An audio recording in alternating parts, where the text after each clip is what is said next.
We have a visitor today. I did not get to meet him until this morning, and I'm very impressed with him. I mentioned to the faculty and staff that he was coming on Monday, and that several of them had heard him speak before and told me what a treat we'd have in store for us this morning. He is the founder of Jumpstart Foundry.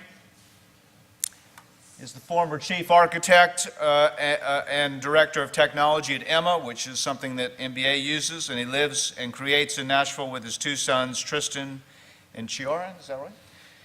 And he is passionately devoted to advancing Nashville in many ways, and he's also devoted to the English football club Tottenham Hotspur. Let's give a round of applause for Marcus Whitney.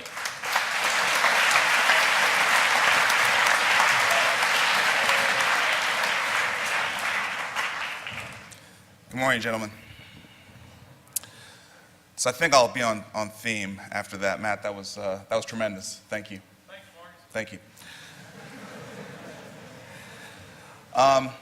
Well, gentlemen, my Nashville story started 15 years ago. I moved here from Atlanta. My oldest son was 1 year old, and my youngest was in the belly, and realized that I didn't want to live in Atlanta, and my children's mother said, you know, Nashville would probably be a great place. She had gone to high school here, and so we got in the car. I had a little grocery store that I was owning and operating, and we sold that, put everything that we had in the car, and drove here 15 years ago, 2000.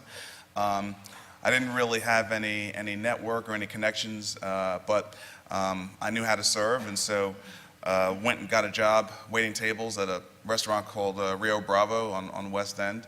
That's no longer around. It's now Stony River. And tried to figure out what I was going to do to take care of my two boys. Realized that when I was young, I was fortunate to have an uncle who worked at IBM Computers, and he bought me a computer, and I was able to program a little bit. And so I thought, you know, the internet's around now. There's probably a good chance that I could teach myself how to program and do something good for my family. So about 8 months later of teaching myself how to program, got my first job at a company here called HealthStream. Stayed there for a year, moved on to another company called Keynote, and then 1 year later finally found my home, which was Emma Email Marketing. Stayed there for 4 years. Will Weaver and Clint Smith were the co-founders of that company. Really took me under their wing, allowed me to develop as a person, and show me what it meant to build a great culture where people could have fun and also create value for their customers at the same time. Left there after 4 years, deciding that I wanted to create my own business. Started a business called Moon Toast. That business ended up being venture backed. We raised about $20 million and opened up businesses in Boston and San Francisco. I traveled all over the country, a little bit all over the world with that business. Came back here last year to lead Jumpstart Foundry, which is now a $3 million a year healthcare fund. We invest in about 15 to 20 companies a year. And in addition to that, I sit on a couple of boards, Habitat for Humanity, the Nashville Public Library Foundation, and some others.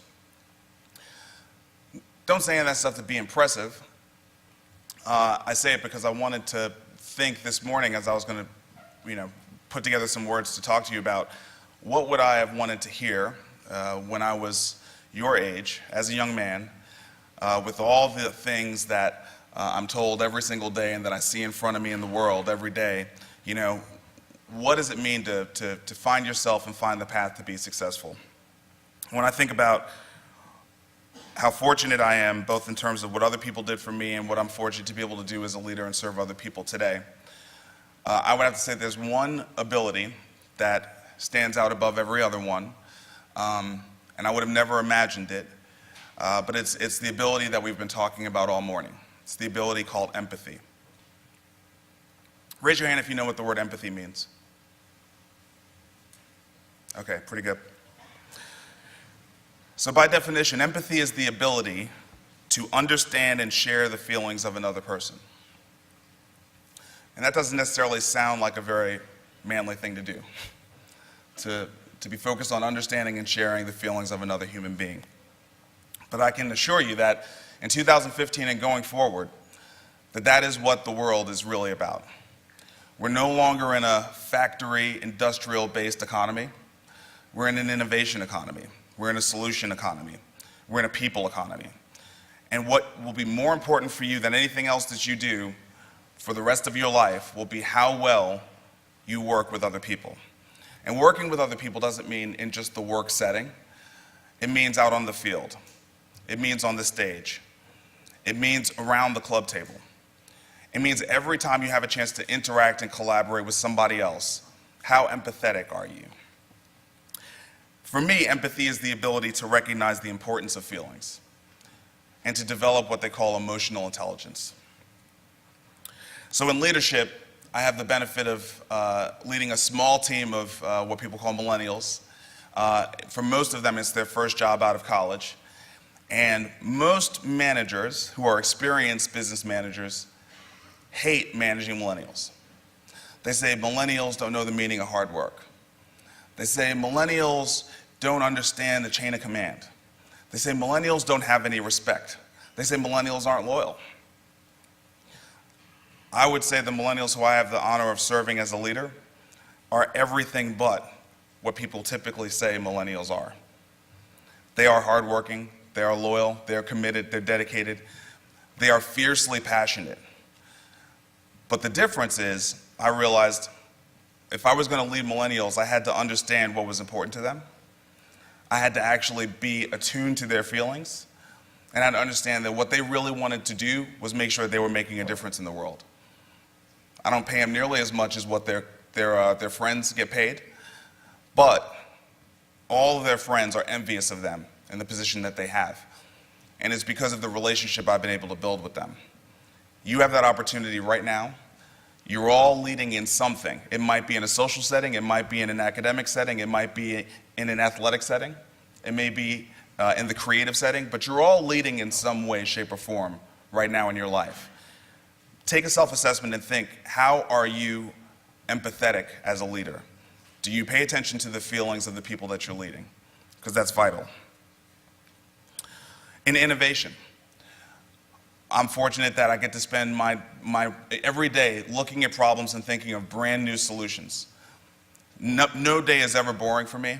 I'm always creating, always creating.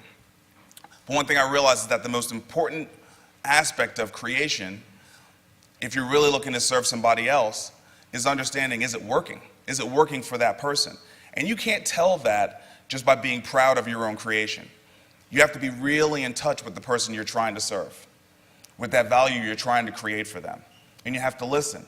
And you have to be willing to move from what you thought was the right solution to what they might guide you towards. So you might be the starting point, but the person who you're trying to help is the finishing point. And that's more empathy. In entrepreneurship, how many of you would want to be entrepreneurs when you grow up? I'm just wondering. It's probably 3 times that number. Entrepreneurs are rebels. Entrepreneurs don't always fit in to the space that they're in. And maybe, if you didn't raise your hand, you just didn't want to disappoint somebody, or maybe you're just not sure about yourself. But I can tell you that entrepreneurship is going to be one of the ways that we're going to see major positive change happen in this world, especially from here in America. And in entrepreneurship, you have to serve a customer. And customer loyalty is how you keep your business going and growing. But customer loyalty is a two-way street. Entrepreneurs who empower the people who serve their customers to be empathetic, those are the companies that are going to win. The companies that can understand that the customer's perspective and feelings matter are the ones who are going to keep those customers over the long term. Massively important to the business world. In community, I just witnessed a massive showing of empathy. Wasn't one I was expecting, but it's one that made my heart get warm this morning, and I'm going to carry with me for the rest of the day. The way that you all responded in support of your colleague, Sam, that was tremendous. It says a lot about this school. It says a lot about what you deem is important.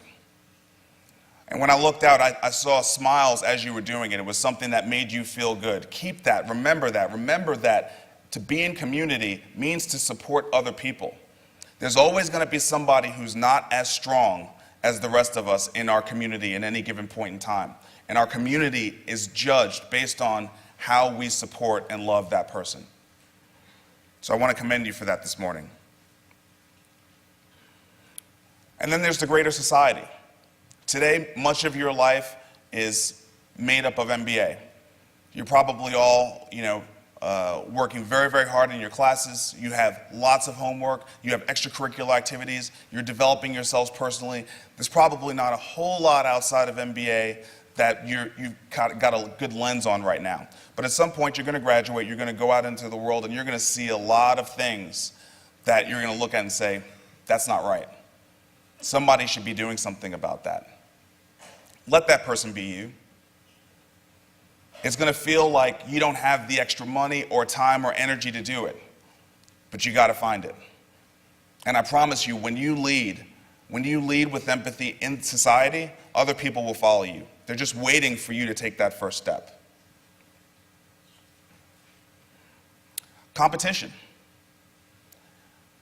In team sports, usually the team that is most well aligned internally is the team that's going to win. We're mostly in competition with ourselves. How well can I feel what my teammate is going through? How can I support that person? How can I make sure I'm doing my job so that that person is in as good a position to do their job as possible? And then there's always the fact that how we feel about things actually impacts our performance. So getting in the head of our competitor is a pretty good way to ensure our success. That's the flip side of empathy. So empathy is not always just being nice, but it's understanding the importance of feelings overall. And then finally, and this is probably the thing I wish somebody had said to me when I was your age the most, empathy for yourself. You're all developing and figuring out who you are. And that's probably the hardest work you'll ever do in this world. And you're all going to come out pretty good on the other side. But there's going to be some tough days. There's going to be some days where you didn't get something, your energy level wasn't right, you didn't feel good about the way you performed or, what kind of a friend you were. That's okay. There's not one of us who hasn't made the same mistakes you're going through, and we're all going to keep making those mistakes for the rest of our lives.